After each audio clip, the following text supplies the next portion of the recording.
our show In Conversation. Ladies and gentlemen, today we have brought for you a true story of heroism in one of the biggest sea evacuation of refugees on a cargo vessel. A true story of heroism by the ship's crew who faced tremendous odds in the face of adversity and eventually managed to sail out of war-torn region of Kuwait with 722 Indians expatriates and brought them safely to Dubai in one of the biggest sea evacuation of refugees on a cargo vessel, and this vessel was designed to carry only a complement of 40 persons. This is a glaring example of the collective efforts of Indians from all walks of life who came together selflessly in making this humanitarian mission a resounding success. This humanitarian mission was carried out free of cost.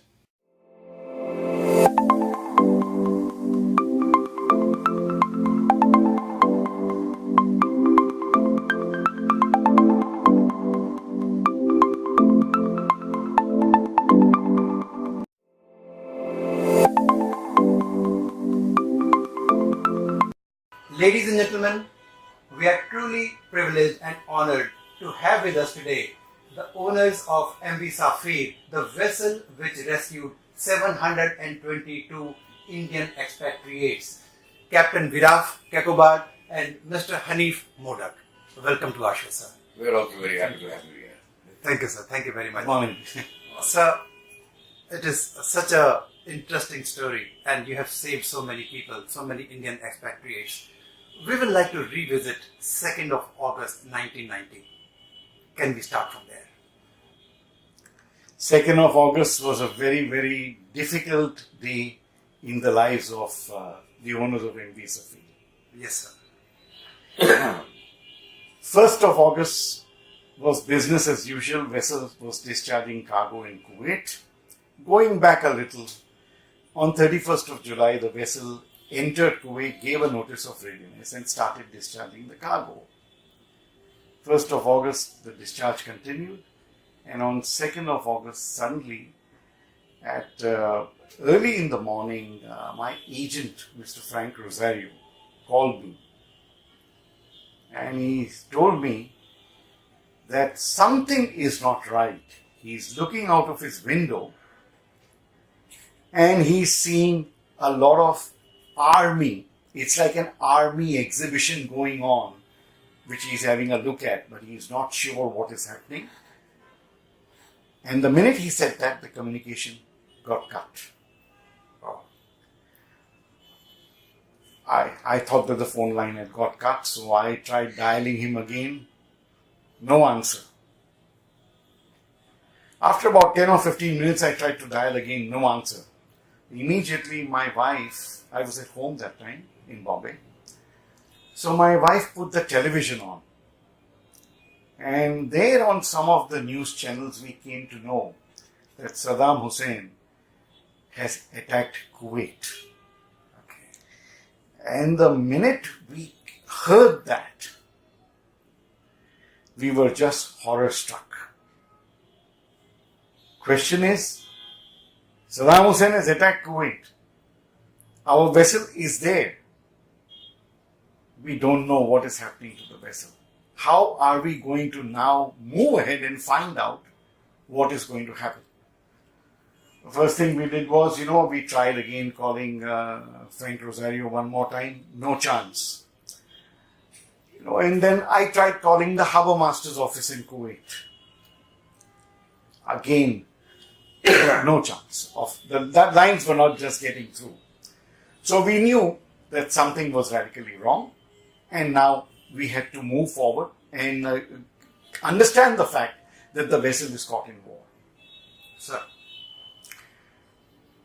we ourselves have been sailing for many years. We are master mariners ourselves, captains. The reason is that the first thought which came to our minds was the safety of the crew. How would be the crew? Is it possible that the vessel could have been bombed? We had no idea whatsoever. So I landed up immediately. And there was no way to find it. In a war situation, anything can happen. Sir, how will you find out? When communication lines are dead. The TV channels that just reported Saddam Hussein has invaded Kuwait.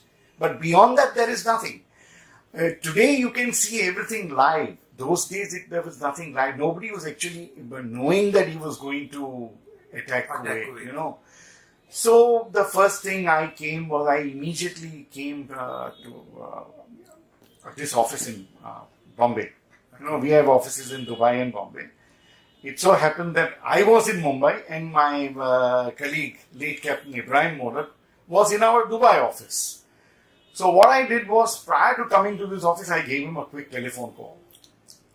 And I told him that this is such and such a thing has happened. He says he's also aware, he's had a look at the TV. And so we had a quick chat with each other. And we decided, I said that let me see what I can do. I'll go to office at Bombay. And we start the ball rolling. See, from his side, the problem was he's in Dubai. So Dubai and Iraq relations are not very friendly. Yes, sir. Our side, the advantage was that no matter what had happened prior, Iraq and India relations were good. True. And though our vessel was registered in Panama, our crew was Indian, officers were Indian, and the owners were also non-resident Indians. Captain Modak was one of the owners, I was one of the owners, and there was a third party which does not want disclosure, Okay. were also owners. Okay. So, you know, having come here, I told Hanif. Hanif said he had also had a look at, you know, that we are in a tough situation. So, you know, I was just thinking, and I told Hanif we have to get consular access. So this consular access in Mumbai? Or no, consular access on board the ship. On the board system. Okay. Because the thing is, unless somebody visits the ship, how do you know? Or if the ship is photographed by a live channel, only then we would know. Yes.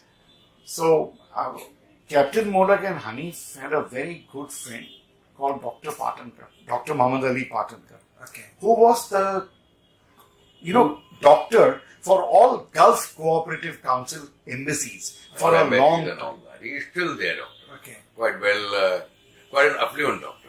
Okay. Well connected with embassies and all that. So I told Hanif, please get in touch with Dr. Patankar, you know, and set up an appointment with the Iraqi consular representative here. That is our first line of action.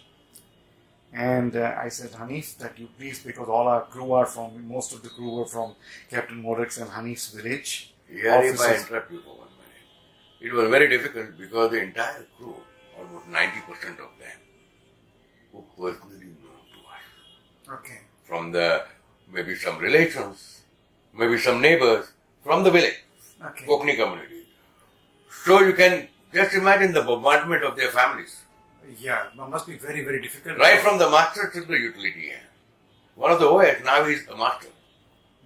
He was there in the Yes. So the next thing what I did was I told Hanif, you make arrangements, you know, through your office boys. You know, start calling all crew members' families and inform them that we are doing that this has happened. Because before they start dialing in and saying, and when they start getting looking at the channel, etc., we thought it was a good idea to forewarn them that this has happened, and that Hanif and myself will do everything in our, you know, capabilities to ensure that we know what exactly is the situation on board. Then we have got commercial managers, Parik Marine Group, extremely well connected in shipping. They had a lot of, they were always fully involved in MV Safin. So, late Mr. L.D. Parekh, who was, called Chotu Bhai, I went to his office because they were commercial managers. Whenever I was in Bombay, I used to be sitting here for a little while. And partially I was sitting at Parekh's office, you know, to conduct my work. After all, commercial managers, main work is commercial, you know. So I went and met Suresh and Naresh and Chotu Bhai and told them that this has happened. They were already aware this has happened. They were also worried. However, you know, they have got very good connections in Delhi. So I requested all the three of them that can you please give us a link to Delhi, to the shipping ministry. We want to inform the shipping ministry that it is our vessel, and can you help us to obtain consular access. This is how 2nd of August went. Okay. So, sir, when you first came to know that the vessel, you had apprehensions whether people are safe or not, and what is the condition of the vessel. How was it, sir? How you came to know that, okay, now everything is fine and people are there, are safe on the ship? So when Dr. Patankar arranged the meeting with the Iraqi attaché in Bombay, that was the first step. Okay. Within 3 or 4 days, the meeting was arranged. Okay. See, normally to get access to these people takes a lot of time. In war situation, to get a meeting done in 4 days is absolutely remarkable. I think it was shorter than that. No, 4 days. 4 days. Because most important was, you see, 26 years have passed. So timelines, but it was definitely 4 days. Because there was an intervening weekend at that particular time. And we wanted to make sure that we don't want to go there and meet someone else. We wanted to meet the attaché. So we met the attaché, both of us. And the Iraqi attaché, very powerful personality. He told us one thing, I got very little time. Please tell me what your problem is. Said, sir, our problem is that our vessel is caught in the war. We are all Indian crew and officers. We are Indians as ship owners. We want your help. We want a consular officer of the Indian embassy in Kuwait to go on the ship to see the welfare of the crew and whether the ship is damaged or not. So he says very clearly that yes, I have taken your point, noted your point. What you should do is you contact your government and ask them to contact my government. Okay. And we can then take it on from there. That was point number 1. Point number 2 is that I had already had a telephone link on 3rd or 4th August with the shipping ministry. I had informed the shipping ministry, an official in the shipping ministry, that this is our problem. We got Indian crew on board, and can you please help us to get consular access? They also gave me the number of the Ministry of External Affairs. So in due course, I was already started talking to the Ministry of External Affairs officials that we need consular access. So now from 3 parties are trying to arrange consular access. Iraqi attaché through him. We got the second party is the shipping ministry, and the third party is the Ministry of External Affairs. Fair enough. On 11th August, Mr. S.M. Mathur, the second secretary, visited the ship. Okay. He visited the ship and he was very glad to note that all the crew were safe, they were healthy, and there was no damage to the ship. That's really great to know. That's a very, very big thing. However, we did not know that till the 13th. Okay. Because communication has all broken down. International communication has all broken down. So what has happened is, through some, judiciousness and resourcefulness of one Indian person, they put up a ham radio. Okay. In Kuwait. In Kuwait. Oh my God, that could be very dangerous. Yes. And through the ham radio, the Indian Embassy of Kuwait was communicating with the Government of India Ministry of External Affairs through the ham radio. So on 13th also another great thing happened. The master used a very brilliant idea. He gave a radio message. All crew safe, ETD unknown, regards Julie.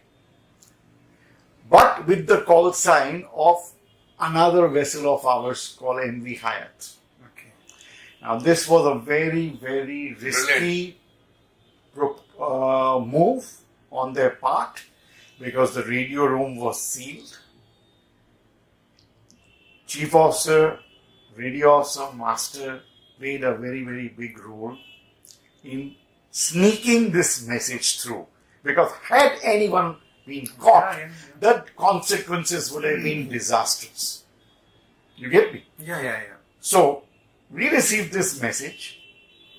All crew safe. Immediately, our hearts, we were feeling lighter. I immediately told Hanif, please let everyone know I really don't have time. In the meantime, I dialed 1 or 2 numbers. He dialed most of the numbers. And there were some, which he couldn't get. So somebody else, his office staff were dialing numbers. We managed. And we managed to contact all the crew and the officers. That everybody is safe. The vessel is safe.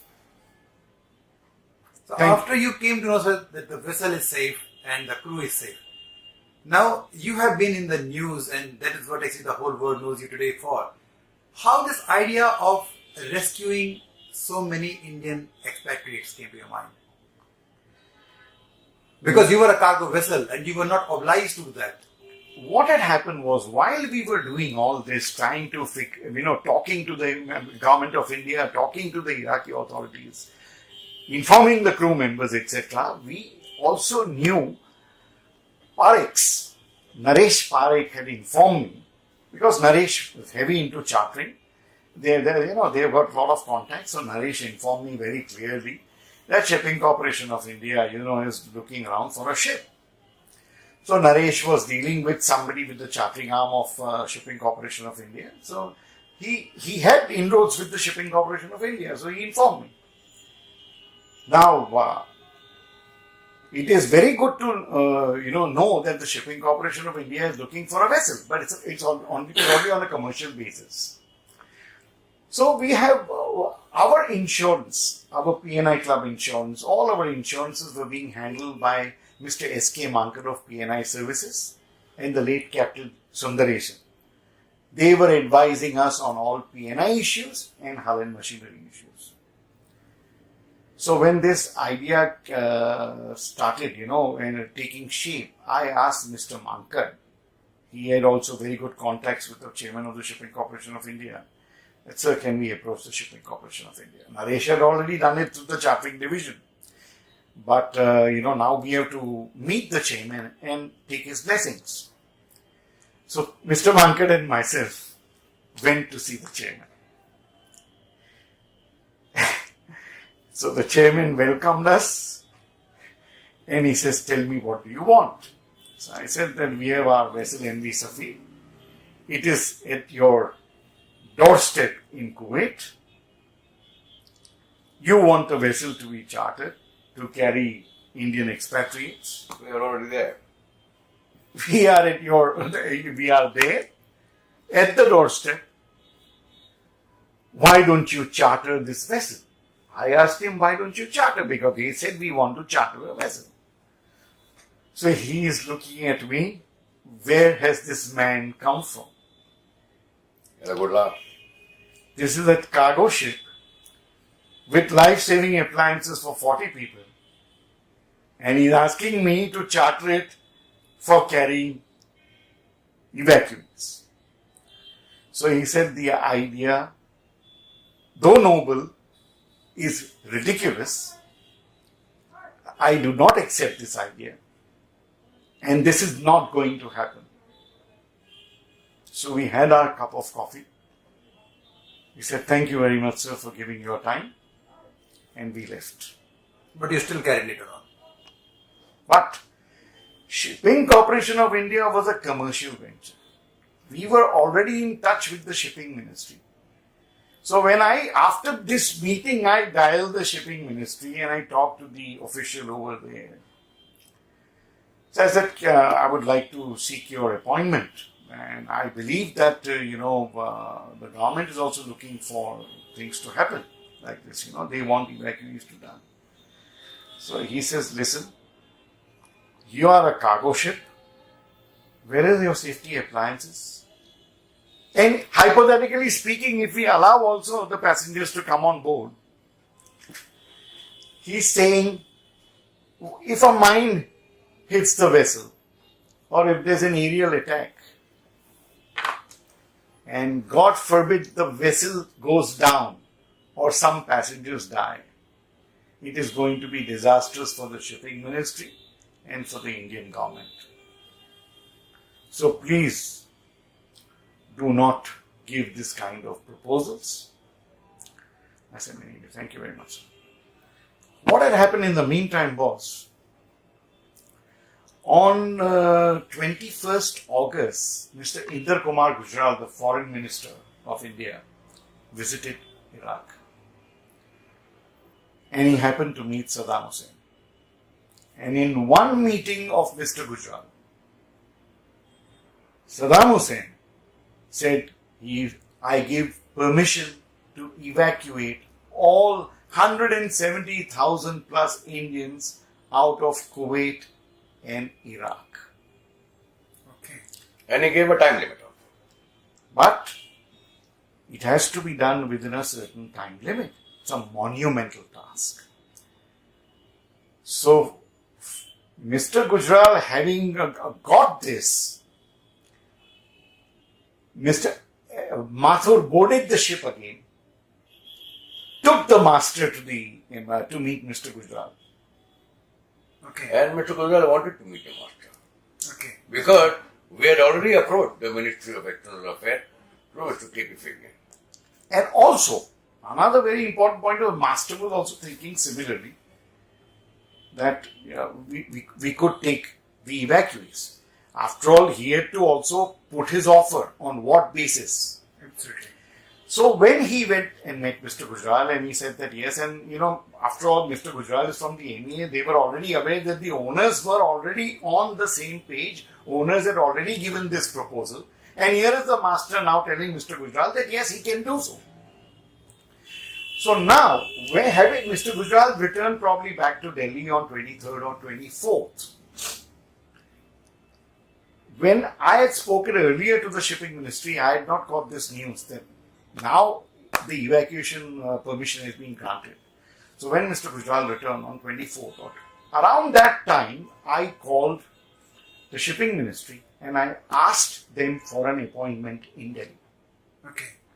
Because all this time we are talking, there is no face behind the person who is talking.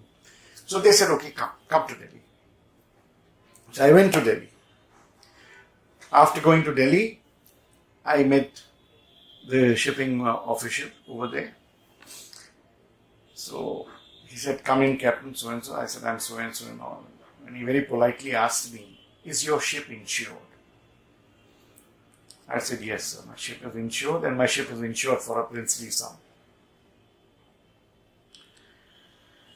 We are proposing this evacuation so that, our crew can come out, the Indians can come out, and everybody is in a win-win situation.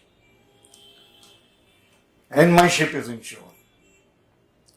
However, if we cannot get this evacuation done, then I request you to get my crew off the ship, like how the other Indians you are going to repatriate, and you repatriate them.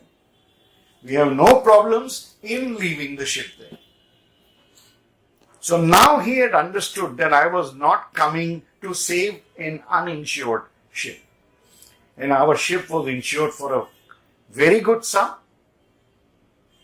But since we are not hardcore, just plain businessmen, and we were mariners ourselves, we still wanted our crew and the others to come out on the ship. So at that time, all the life-saving equipment, that must have been a very big concern because you are talking about from 40 to 722. Yes. So now when I got the meeting went to the shipping ministry, so he said, Captain, the story is repeating. You are still a cargo ship. So at that point, I told them, you have got the might of the Indian Navy with you. Yeah. Is it possible for you to involve the Navy and ask them to help us with their, contacts and resources to supply the vessel with additional life jackets and life rafts? Now that, initially they rejected my proposal. This got his fancy. And this he says, it's a good idea, let's work on it. I said, sir, we have to work on it now. So what he did was, after all, they are in shipping ministry and they have got contacts, so they gave me the introductions to certain naval officials in Delhi. And they gave me their telephone numbers. And I said that, sir, introduce me to them and then give me a place to sit down where I can dial and start talking to them. So, it happened. He introduced me to one of the Commodores over there. And then he said, they asked me very clearly, what do you want? I said, I want at least one life jacket per passenger and life rafts. So the Navy said, life rafts we cannot say, because after all, life rafts are a bit of a cumbersome thing to do. Life jackets they can help with. So he says, give us some time, we'll get back to you. So when this thing happened, now that, that hope is now mounting. Number one, you can evacuate Indians. Number two, you have got people now who are going to supply life rafts. Okay? So you are coming closer and closer to your goal. So this was looking good. However, I had to also meet the Ministry of External Affairs, informing them that this possibility is there.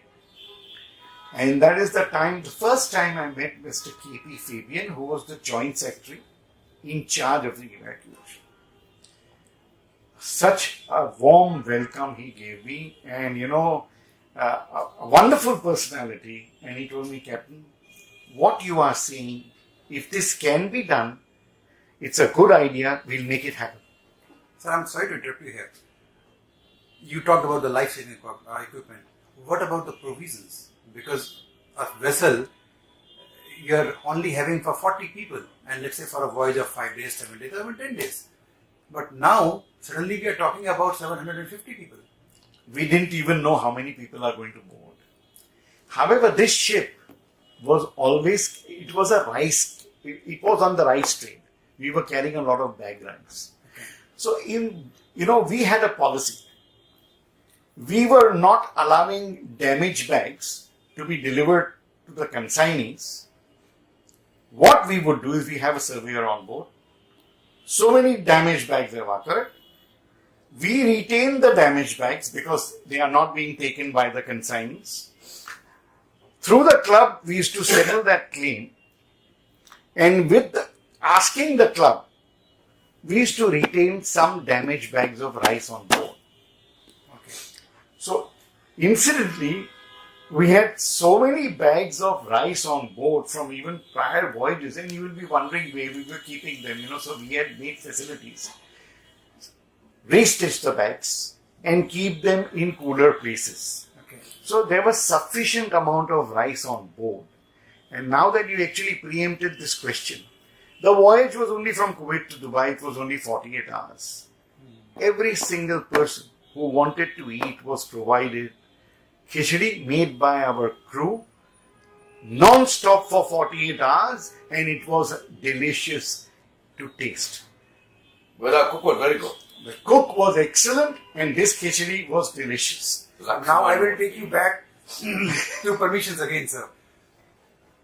Now, permissions, once the ministry said, so the master was called back to the Kuwait embassy, where I was in Delhi. I gave detailed instructions to the captain that you have to prepare for evacuation. Captain, chief officer, and the crew were very, very good at their business. They knew they had to prepare. They had got all plans ready. We discussed at length what to do. Most important is you're going to carry people, women and children. How are you going to make toilet facilities for them? Everything else is possible, but so 20 toilets were made on deck. Okay. With privacy for women completely. One part was done completely only for women with privacy, with gunny bags and all that. Hoses were made so that you could, put the sewage at sea, etc. And Master was now aware that things are moving. He